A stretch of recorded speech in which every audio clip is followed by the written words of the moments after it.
Merci de nous suivre en MKBZ officiel. Premier numéro, il y a Lelo. Je crois que tu es bien qui est chantier. Alors, tous un bâtiment on a souhaité aujourd'hui, nous nous sollicité, mais au moins, tout le monde déjà que ça la bino musala parce que vous nous avez soutenu, vous allez continuer à apporter biso soutien et biso peut là que ça par tous les moyens qu'on est prêt à vous servir au vrai sens du mot, c'est être en contact permanent avec vous. Alors merci na bande konyon so bazo continuer ko s'abonner mikolo na mikolo bozali ebele bozali ko landa biso bozali na ba continent nyonso bozali na France bozali na Belgique bozali na Allemagne bozali ebele bozali ko landa Chine na biso bozali ko komela biso pe tozali ko zoa interconnexion na bino to yebisa ki bino que nous serons là que pour vous servir. Oh oui, vous avez serment de vérité contrat où est signé na bino dondi azli bosima ya caméra tozana ba chantier na biso. En tout cas merci na confiance na fidélité oyo bo pesi et biso. Partagez ces liens na bande nyonso oyo bo partager kana bango lien bozali na ba groupe WhatsApp bo partager ngo na page Facebook. Continuez toujours à nous suivre et biso pe to kozala après yako salela bino musala. Il fallait s'y attendre, oui, pour aller en route vers Yango. Tokanesi ke na lolenge makambo ezali ko kende.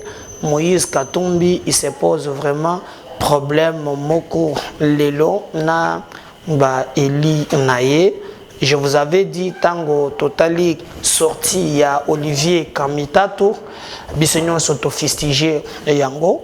Tokotali sabino nombre ya ba signature oyo Olivier Kamitato a zui pour na ba meka ko déstabiliser, mais en réalité ba député ba boy na bango ba signé ba renouveler loyauté na bango na président de la République. On nous parle aussi likambo ya ndenge tozali koyoka que non un bon nombre ya bato balobi que Jean-Marc Kabunda kozala liboso ya bazuzi.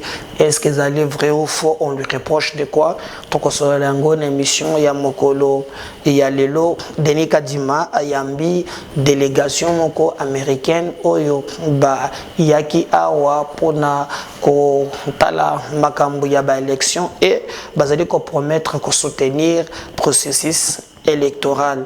Bras de fer entre Gentini Ngobila na papa Nambiso assez lourd, à faire PM intérieur, bas sur Tozana Yango assez lourd, après ça qui Ngobila 48 heures ils ont expiré le lot, mais ben information Tozana Yango, on nous parle que Ngobila Zali qu'on négligé Yango et ce n'est pas pour la première fois, nous avons vu ça, même Mikolo Tan Yakala to mon équipe les mêmes mesures bazola ki yango epa ya Gilbert Kankonde kaka makamu ya bourgmestre, il avait boosté en embauche. Alors nous comprenons que cette fois-ci est-ce que les mêmes procédures toko solo la na bino. Alors partagez les liens benga bato mususu bazana en ligne te bako taper en ligne yebisa bango que premier numéro e bandi na MKBZ officiel pour tete bako sa la bino musala lolenge et Longo Bani. Alors, nous commençons le premier numéro.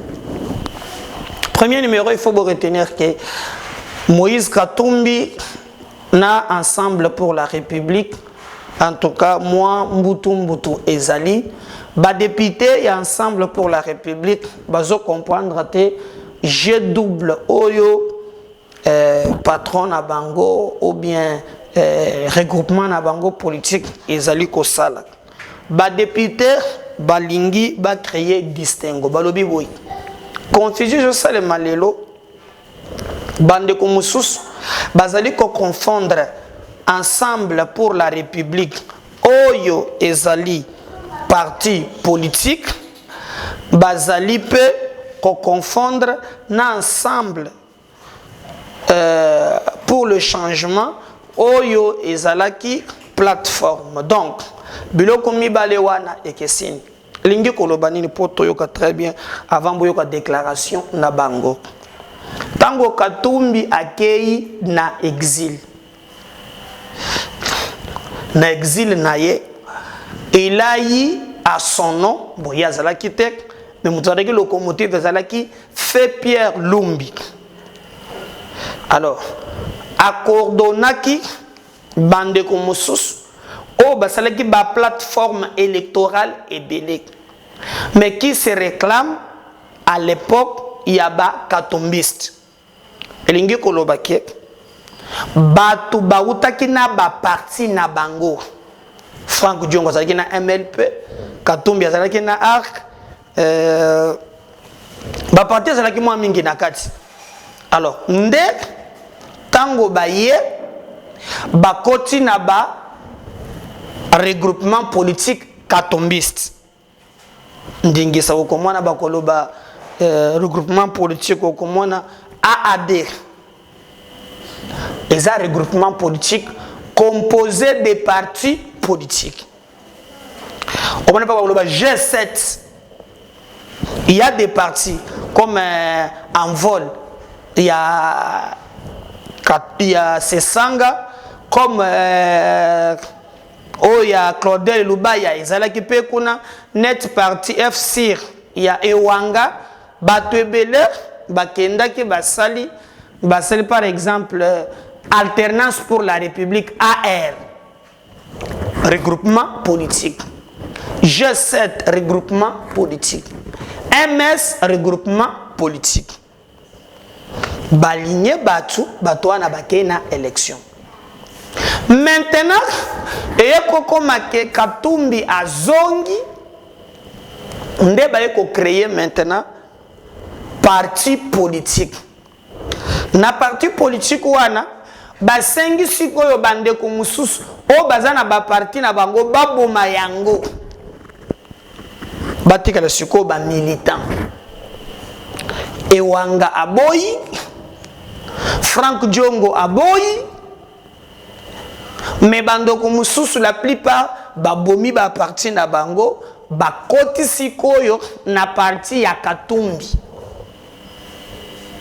Voilà un peu pour vous comprendre l'idée à des députés avant de comprendre. Maintenant, batunion sur une élection. Local na onu ya ba regroupement politique, bazali d'office te ba membre ya parti politique ensemble. T. Alors, namo ya lelo de déclarations au Salem. Na totalité na bango bazali 70 députés bango bazali ko tenir machine même tango ba pesi ba ministre on a tenu compte ya poids ya ba député wa on a tenu compte na bango mais lelo confusion moko ezali ya komona ke ba député wana na ba responsable na bango maloba ezali ko s'accorder te pona nini. Lorsque bazo sala ba déclaration politique, bazo sala ba déclaration wana, on il y a ensemble comme parti politique, ensemble pour le changement. Alors que bazo sala ensemble pour la République. Alors confusion wana ezali ko créer et pas ya batu, ezali ko pesa mutema passe. Alors ba député ba regretter. Ponani, ba déclaration sur ce salema, quand vous avez bango bazali concerné te. Alors, ce qui totali sorti ya souka ya Olivier Kamitato alobini.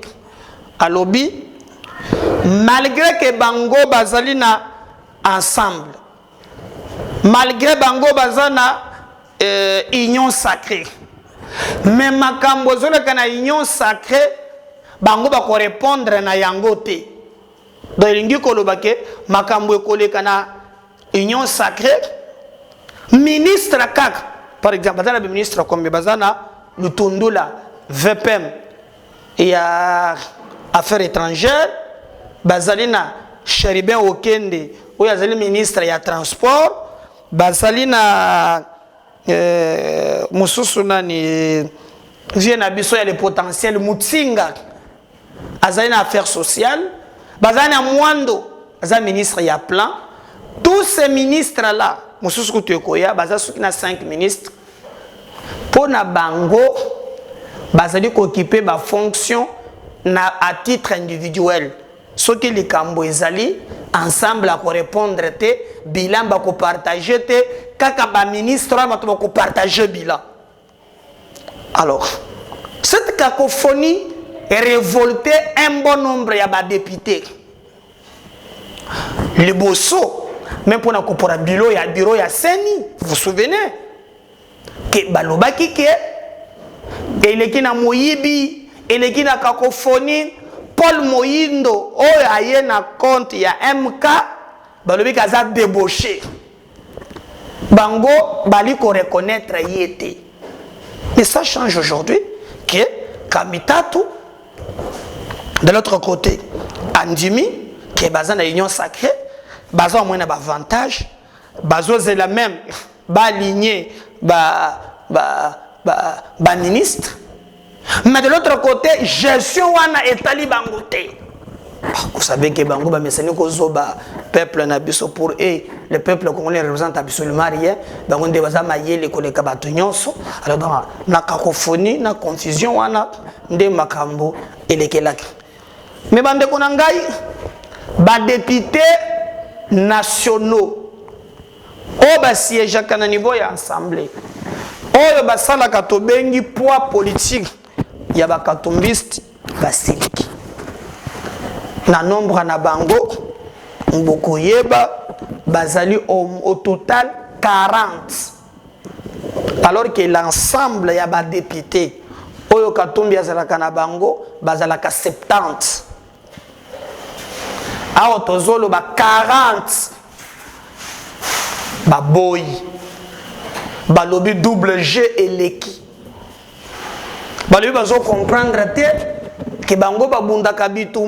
crois que pour lier l'agréable, je vais vous lire une déclaration au député Bazali, mais je ne peux pas vidéo, mais je préfère n'attendre pour comprendre ensemble na bino vraiment nous lisons déclaration politique des députés progressistes membres d'Ensemble pour le changement. Le signataire, c'est à peu près 40. Je vais seulement vous lire ici. Déclaration politique des députés progressistes membres d'Ensemble pour le changement. Progressiste. Les FCCP connaissent les députés progressistes. Ensemble bakoti. Bon, nous lisons. Nous, anasayo. Donc, nous et bongagande na yemoko. Bisomo soto zaliko bunda.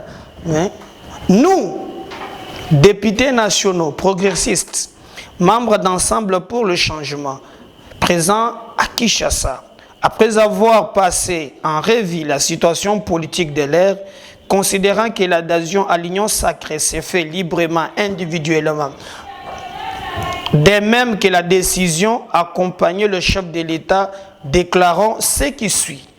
1. Renouvelons notre confiance au président de la République ainsi qu'aux différentes institutions du pays et réaffirmons notre appartenance à l'union sacrée de la nation sous le leadership de son Excellence M. Félix Antoine Tshisekedi Tshilombo, président de la République et chef de l'État. D. Fustigeons l'attitude pour les moins ambiguë, voire contradictoire de quelques responsables d'Ensemble pour le changement qui est différent d'Ensemble pour la République, parti politique nouvellement créé. Quant à l'appartenance de cette plateforme à l'Union sacrée pour la nation, car l'opinion constate que tout en participant au gouvernement de la République, certains de ses leaders s'illustrent par des propos et des attitudes qui ne laissent aucun doute sur leur volonté réelle de tropier l'action du chef de l'État et de déstabiliser les institutions de la République. Exigeons que tout membre d'Ensemble pour le changement qui occupe des fonctions dans des institutions clarifient leur position car l'heure n'est plus à l'hypocrisie et tire toutes les conséquences de refus de partager le bilan de gestion des affaires de l'État tel qu'est distillé dans l'opinion. Demandons à être dorénavant considéré comme une entité à part entière dans le pourparler en cours et à venir, fort de notre poids politique constitué de plus de 40 députés nationaux sur les 70 qui comptent Ensemble pour le changement. Fait à Kinshasa, le 31 janvier 2022, le signataire Bazali, au total 40 députés. On a expliqué dans l'introduction. Yango déclaration na bango et lobby. Alors, ce que les députés l'ont dit très bien. Bazali kobo ya hypocrisie. Pona bango makambo oyo katumbi na batone bazo sala ezali kolakisa te respect envers bango. Balobi très bien que bazana ba ministre bazo partager bilan mais bazali ko créer confusion. Nazalakana ndeko moko azana bargimate azalakana kofinga batu bikolo kombo sobo tele komanya komezalaka bushiri. Je vous avais dit qu'il y a un nombre ya ba députés. J'attendais que moment wane ko kapona yebisa bino. Souvenez-vous le bolanda ba mission nangai. Oyo bakolingaka baza d'accord tena makambo zile. Même likambo ya Francis Kalomba to bazo comprendre boko comprendre ngo makambo na bakezala kana za ba info avant.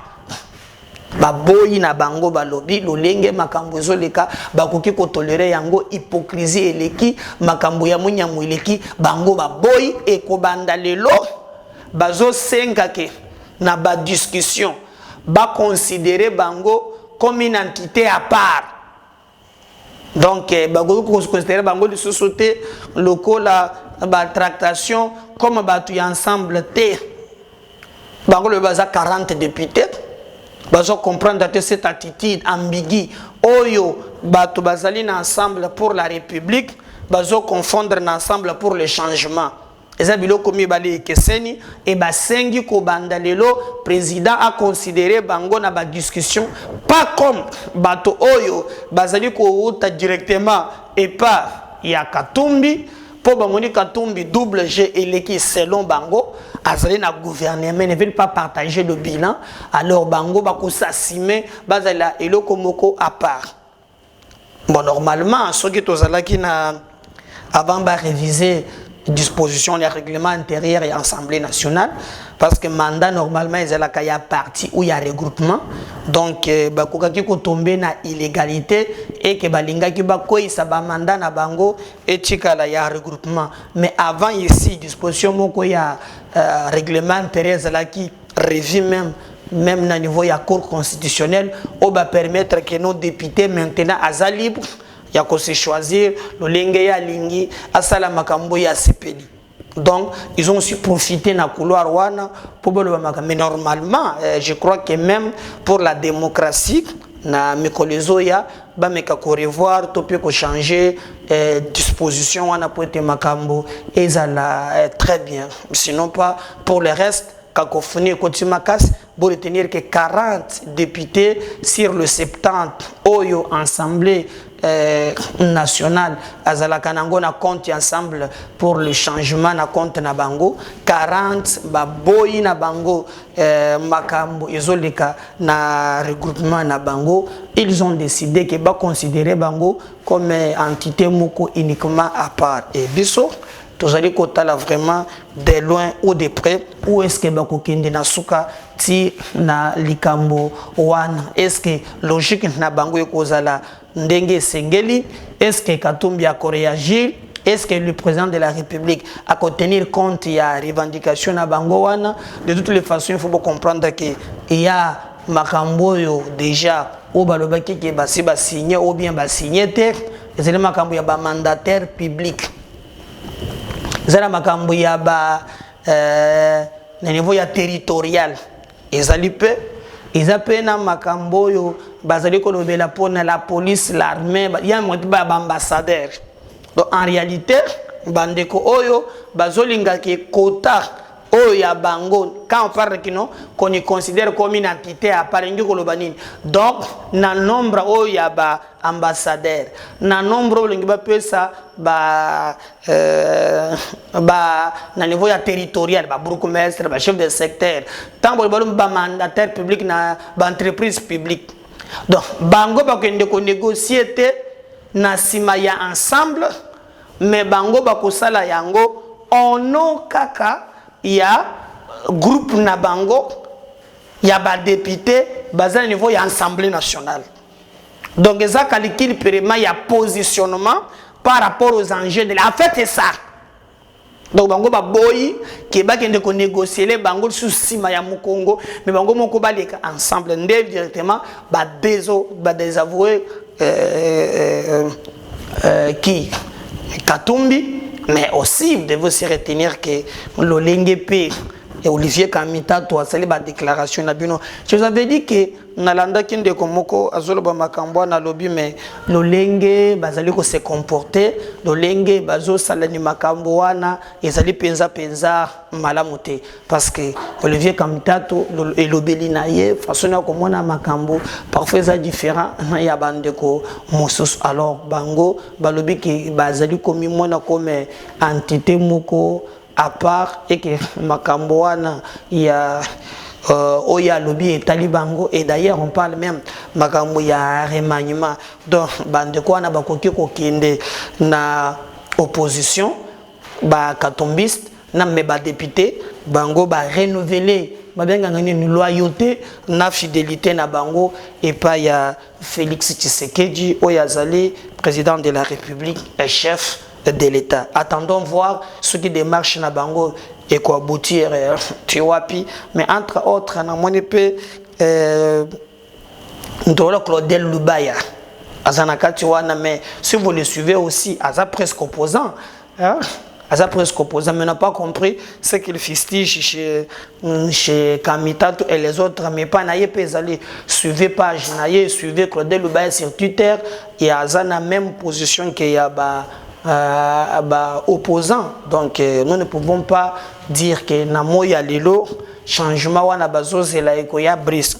Maintenant ils dépendent na bangote, ça dépend maintenant au président de la République andima neni na bango est-ce que ekozala comme tel lolenge bango bazali kosenga ou bien il y aura des rites figuratifs ou bakoki ko sala sima ya likambo wana, surtout que balobaki ki Katum comment Kabund monto à Bandaki quand même que jouer pont entre Bango et le président jusqu'à présent le nouveau homme fort donc mais bon il tenait que 40 députés en tout cas il y a ensemble pour la République sur le 70 Baboyi ba désavoué Moïse Katumbi pour na bango Katumbi azamuntu ya double G Katumbi makambozo sala ezadi clarté et ba signer publiquement ba tebele bazana kat vérité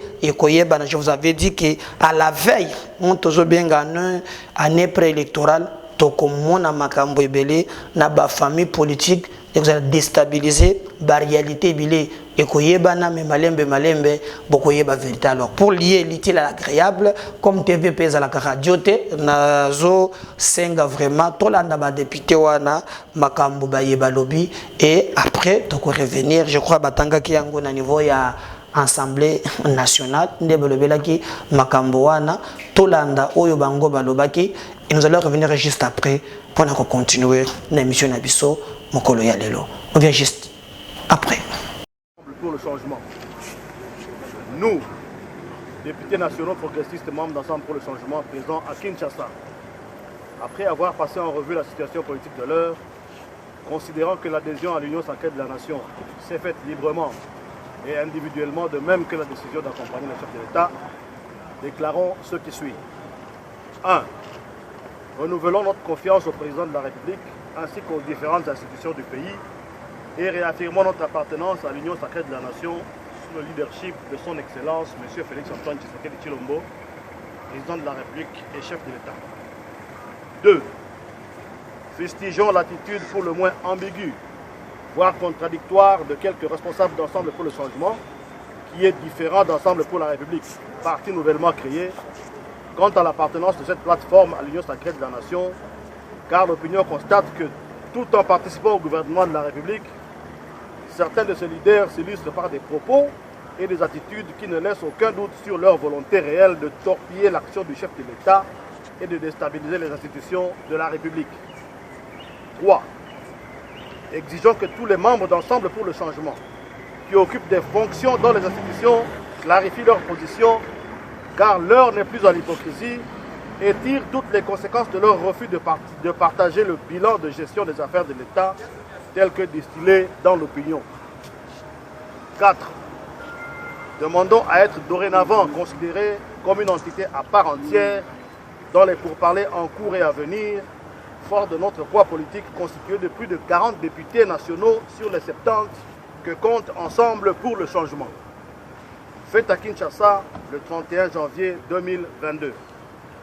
Les députés nationaux présents à Kinshasa. Je vous remercie.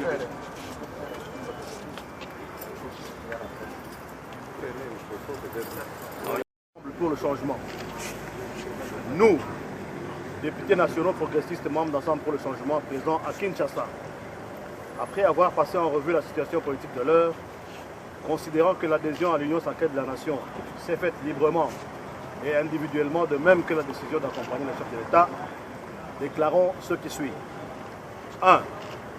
Renouvelons notre confiance au président de la République ainsi qu'aux différentes institutions du pays et réaffirmons notre appartenance à l'Union sacrée de la Nation sous le leadership de son Excellence, M. Félix-Antoine Tshisekedi Tshilombo, président de la République et chef de l'État. 2. Fustigeons l'attitude pour le moins ambiguë, voire contradictoire de quelques responsables d'Ensemble pour le changement, qui est différent d'Ensemble pour la République, parti nouvellement créé, quant à l'appartenance de cette plateforme à l'Union sacrée de la Nation, car l'opinion constate que, tout en participant au gouvernement de la République, certains de ses leaders s'illustrent par des propos et des attitudes qui ne laissent aucun doute sur leur volonté réelle de torpiller l'action du chef de l'État et de déstabiliser les institutions de la République. 3. Exigeons que tous les membres d'Ensemble pour le changement, qui occupent des fonctions dans les institutions, clarifient leur position, car l'heure n'est plus à l'hypocrisie, et tirent toutes les conséquences de leur refus de partager le bilan de gestion des affaires de l'État tel que distillé dans l'opinion. 4. Demandons à être dorénavant considérés comme une entité à part entière dans les pourparlers en cours et à venir, fort de notre poids politique constitué de plus de 40 députés nationaux sur les 70 que compte Ensemble pour le changement. Fait à Kinshasa le 31 janvier 2022. Les députés nationaux présents à Kinshasa. Je vous remercie.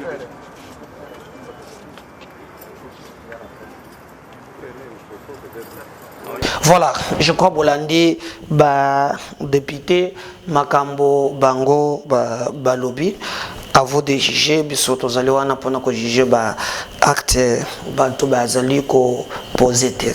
Mais retenez aussi bande konanga que de l'autre côté, tozana bras de fer moko entre Tata Nabiso Gilbert Kankonde na Ngobila. Après ça qui est 48 heures lelo, Jean-Tenu Ngobila a nommé Broukoume, c'est pas permettre Moussous. Entre autres, Bazolo Bake a nommé Pepito Kilala. Alors, na toujours quand il y a des relations mokoana entre Bango Bistoko définir. Alors, les éléments que tu as yango, Jean-Tenu Ngobila, et pas d'yété. En réalité, 48 heures aussi la lélo, il s'en fout. J'ai même posé la question dans l'émission Moko, est-ce que la République des hommes forts est aussi la terre? Tout le monde appelle la République au Batubazo Tosamibeko. Hein? Il y a Batu Yamaka Sicile. Toi, tu comprends, Jean-Marc, le Tout-Puissant.